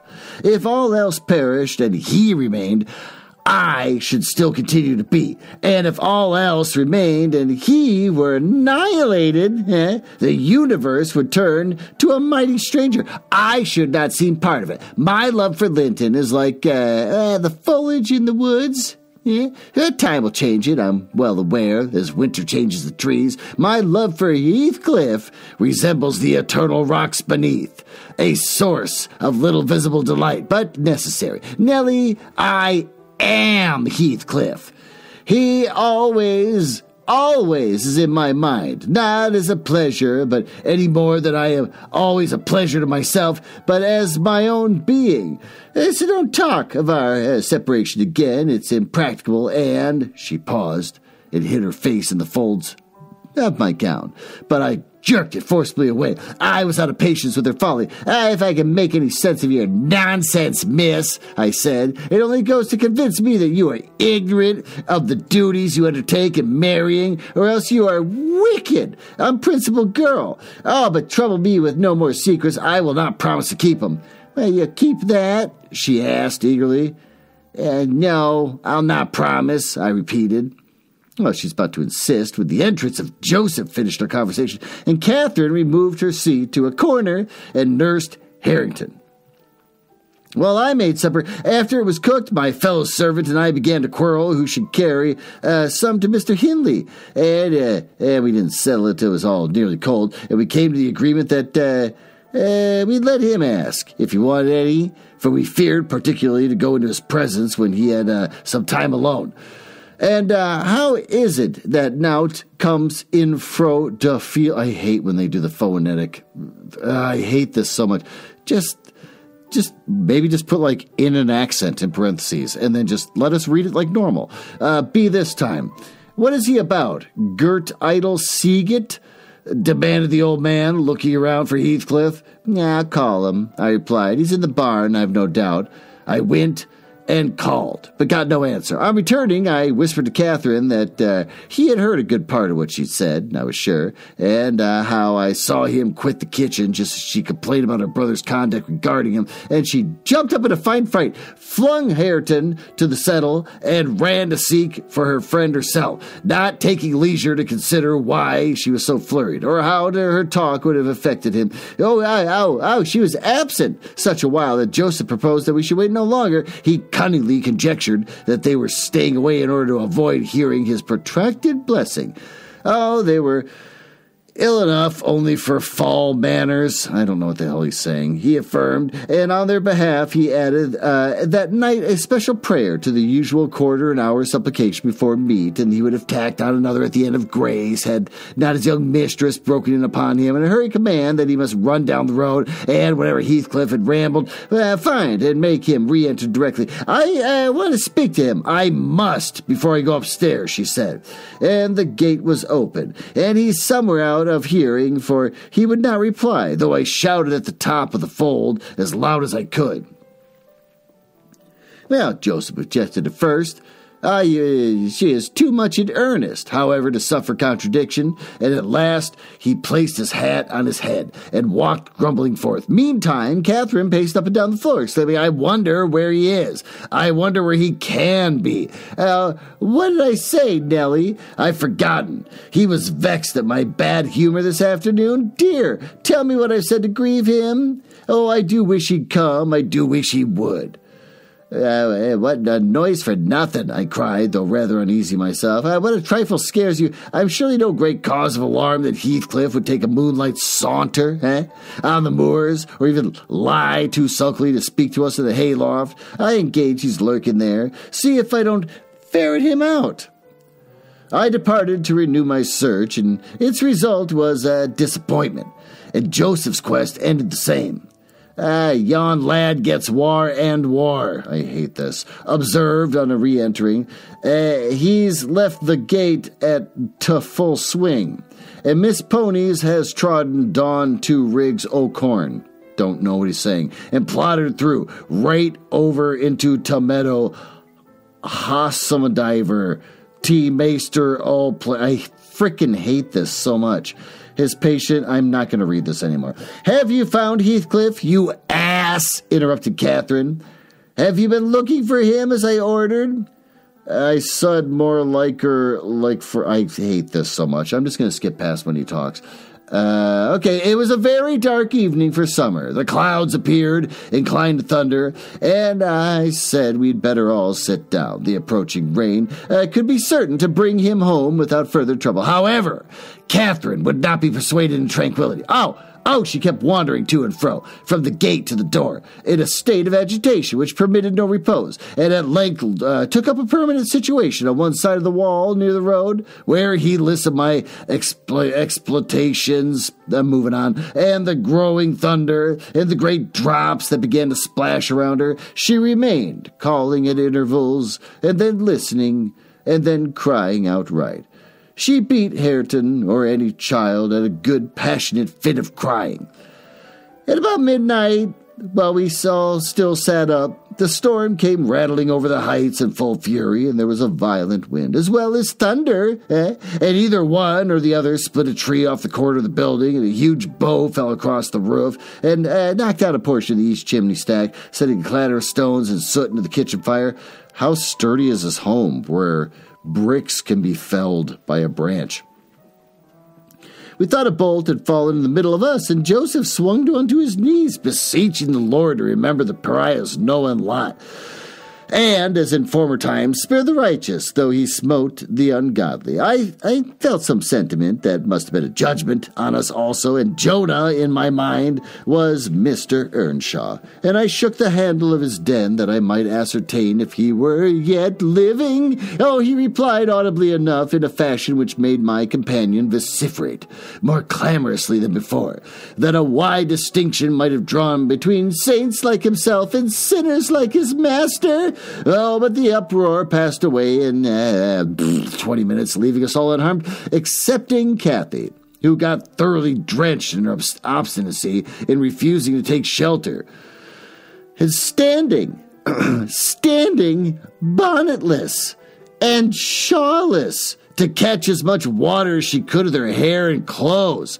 Oh, came in and lay down on the settle all soaked in as she was, turning her face to her back and putting her hands before her. Well, miss, I exclaimed, touching her shoulder, you are not bent on getting your death, are you? And do you know what o'clock it is?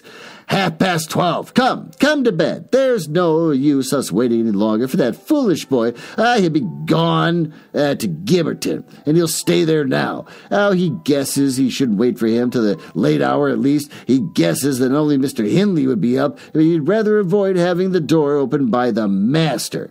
Nay, he's known at Gimmerton, said Joseph. Oh, God, I hate when Joseph talks. I'm going to try again. Eyes never wonder, but he's at Tobotham of Boghoyle. This visitation weren't for note. I guess it's not. And I would have ye to look out, Miss Yama, be to next. Thank heaven for all. all warks together for goid to them as chosen with 2 Z's, and piked out fro de rubbage, ya na what de scripture sees. And he began quoting several texts, referring to us chapters of verses that we might find them.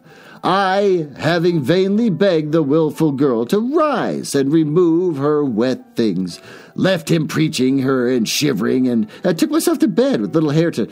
He slept as fast as if everyone had been sleeping around him. I heard Joseph read on a while afterwards, and then I distinguished his slow step on the ladder, and then I dropped asleep. Coming down somewhat later than usual, I saw by the sunbeams piercing the chinks in the shutters Miss Catherine still seated near the fireplace. The house door was ajar too. Light entered its unclosed windows, and Hindley had come out and stood in the kitchen hearth, haggard and drowsy. What ails you, Cathy? He was saying as I entered. You look as dismal as drowned whelp. And why are you so damp and pale, child? I've been wet, she answered reluctantly, and I'm cold, that's all. She's all naughty, I cried, perceiving the master to be tolerably sober. She got steeped in the shower of yesterday evening, and there she sat the night through, and I couldn't prevail on her to stir. Mr. Earnshaw stared at us in surprise. The night through, he repeated. What kept her up? Not fear of thunder, surely. That was over hours since. Neither of us wished to mention Heathcliff's absence as long as we could conceal it, so I replied, I didn't know how she took it into her head to sit up, and she said nothing. The morning was fresh and cool, and I threw back the lattice, and presently the room filled with sweet scents from the garden. But Catherine called peevishly to me, Ellen, shut the window. I'm starving. And her teeth chattered as she shrank closer to the almost extinguished embers. She's ill, said Hindley, twisting her wrist. I suppose that's the reason she should not go to bed. Damn it! I don't want to be troubled with more sickness here. What took you into the rain? Running after... God damn it, Joseph's talking. Running after to lads as usual, croaked Joseph, catching an opportunity from our hesitation to thrust his evil tongue. If I were your meister, I'd slam to boards. I fucking hate when he talks. Let's just move on. Scanning down the page. He talks for an entire paragraph. Silence, eavesdropper, cried Catherine. None of your insolence before me. Edgar Linton came yesterday by chance, Hindley, and it was I who told him to be off, because I knew you would not like to have him met as you were. You lie, Cathy, no doubt, answered her brother. And you are confused, simpleton. But never mind Linton at the present. Tell me, were you not with Heathcliff last night? Speak the truth now. You need not be afraid of harming him, though I hate him as much as ever. He did me a good turn a short time, since that will take me conscience tender my breaking his neck. To prevent it, I shall send him about his business this very morning, and after he's gone, I'll advise you to look sharp, and I shall have only the more humor for you. I never saw Heathcliff last night, answered Catherine, beginning to sob bitterly. And if you do turn out him out the doors, I'll go with him. But perhaps you'll never have an opportunity. Perhaps he's gone. Here she burst into uncontrollable grief, and remainder of her words were inarticulate. Hindley lavished on her a torrent of scornful abuse, and bade her to get to her room immediately, or she shouldn't cry for nothing. I obliged her to obey, and I shall never forget what a scene she had acted when we reached her chamber. It terrified me. I thought she was going mad, and I begged Joseph to run for the doctor. It proved the commencement of delirium. Mr. Kenneth, as soon as he saw her, pronounced her dangerously ill. She had a fever. So he bled her, and then told her to live on the whey and water gruel, and take care that she did not throw herself downstairs or out the window. And then he left. And for that, he had enough to do in his parish, and there were 2 or 3 miles of the ordinary distance between cottage and cottage. Then I cannot say I made a gentle nurse, and Joseph and the master were no better. And though our patient was as wearisome and headstrong as a patient could be, she withered it through. Old Miss Linton paid us several visits, to be sure, and things set to rights, and scolded and ordered us all. And then when Catherine was convalescent, she insisted on conveying to the Thrushcross Grange, which her deliverance was so very grateful. The poor dame had reason to repent of her kindness, and she and her husband took the fever and died within a few days of each other. Our young lady returned to us saucier and more passionate and haughtier than ever. Heathcliff had never been heard of since that evening of the thunderstorm, and one day I had the misfortune, when she had provoked me exceedingly, to lay the blame on his disappearance on her, where indeed it belonged, but as she well knew, from that period, for several months she ceased to hold any communication with me, save in relation to a mere servant. Joseph fell under a ban also. He would speak his mind and lecture her all the same. I don't want to read any more words from Joseph, as if she were a little girl. And she esteemed herself a woman and our mistress. The thought of her recent illness gave her a claim to be treated with consideration. The people she stayed with at Thrushcross Grange died because of her fever. She had a fever, they caught it, and they died. That's nuts to me. Then the doctor said that she would not be bear crossing much. She ought to have her own way. And it was nothing less than murder in her eyes for anyone to presume to stand up and contradict her, from Mr. Earnshaw and his companions to be kept aloof and tortured by Kenneth, and serious threats of fit that often attended her rages.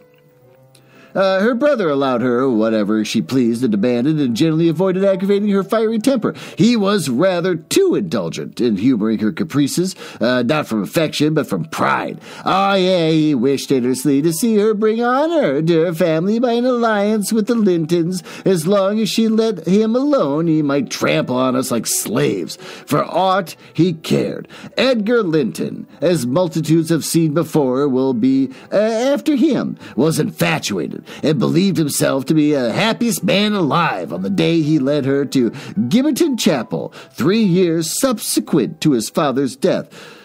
You're marrying someone who literally gave the disease to your parents. I mean, it's not her fault, I get it, but the connection there, like every time you look at her, you killed my parents. Much against my inclination, I was persuaded to leave Wuthering Heights and accompany her there. Little Hareton was nearly 5 years old, and I had just begun to teach him his letters. We made a sad parting, but Catherine's tears were more powerful than ours, and when I refused to go, and when she found her entreaties did not move me, she went on lamenting to her husband and brother. The former offered me munificent wages, and the latter ordered me to pack up, and wanted no women in the house. He said, and that there was no mistress. As to Hareton, the curate, we should take him in hand and by.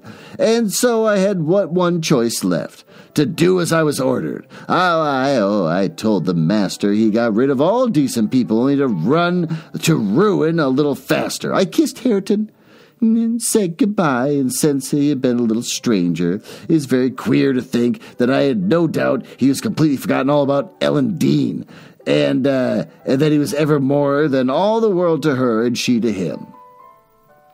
At this point, the housekeeper's story, she chanced to glance toward the timepiece over the chimney, and was in amazement on seeing the minute hand measure 1:30.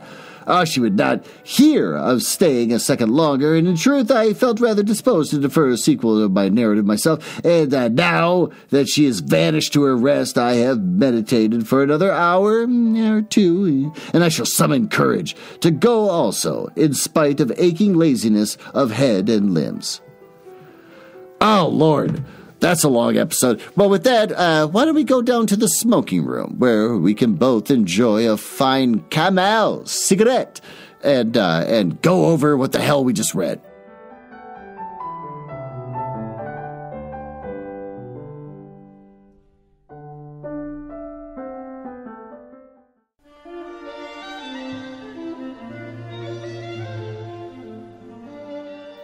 I'm coming. Here I go.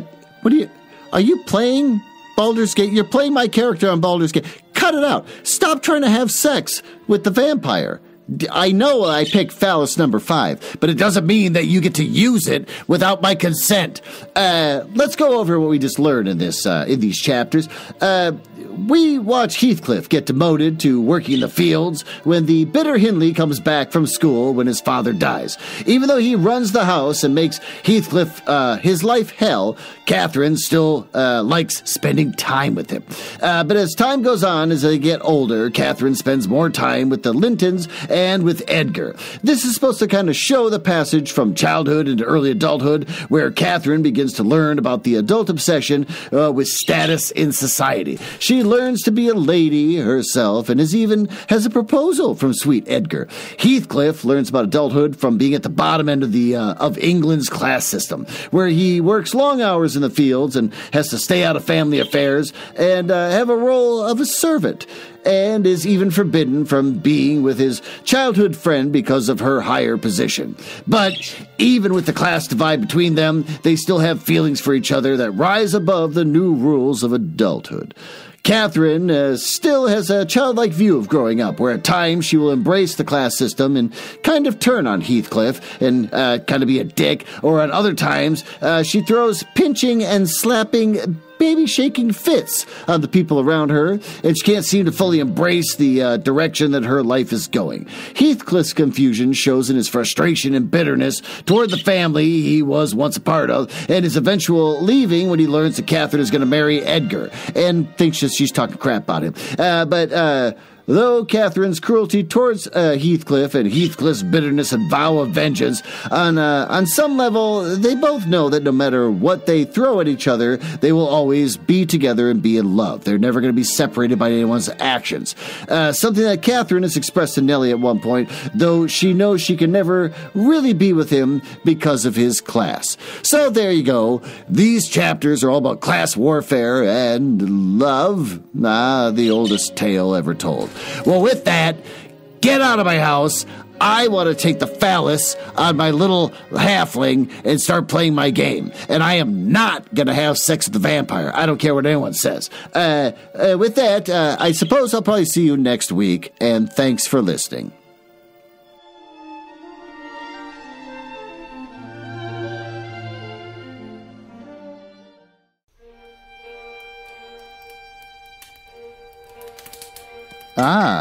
Well, it appears you found me in the part of the podcast I hate the most, where I tell you all about the places on the internet where you can find me.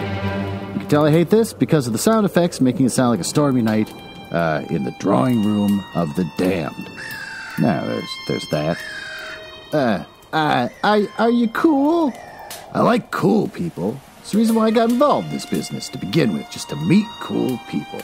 Not losers. So if you're cool, feel free to go over to my website, nuzzlehouse.com, which just points you to my link tree. Everything's on the link tree. Just go to the link tree if you want to see where I am. And of course, link tree has the dumbest URL in the world. linktr.ee/nuzzlehouse. It's the dumbest thing. If you go to nuzzlehouse.com, it's just going to reroute you over there after giving you some weird error about it not being secure. I hate it. I hate the internet. But if you go there, you get to hear some of the other stuff that I and my wife work on, like the Radio Mystery Theater show, where we try to recreate the same show that used to be on in the 70s, but they don't make any episodes anymore. So we make our own, and we just steal all their commercials. And also, Just Stay in the Curious Mind, we made a Christmas album. If you go to our link tree, you can see that we made a Christmas album. It's the first thing we did after getting married, which I think everyone should do when they get married, is start talking about the Christmas album they're going to make. And we're working on a new show where we give relationship advice by reading a paranormal smut. And since I think you might be cool, you can always just email me directly, glenn.nuzzles@gmail.com. But don't email if you're a nerdling or a dork. Now, back to business. I can't believe I drank all of them already. There's got to be one left.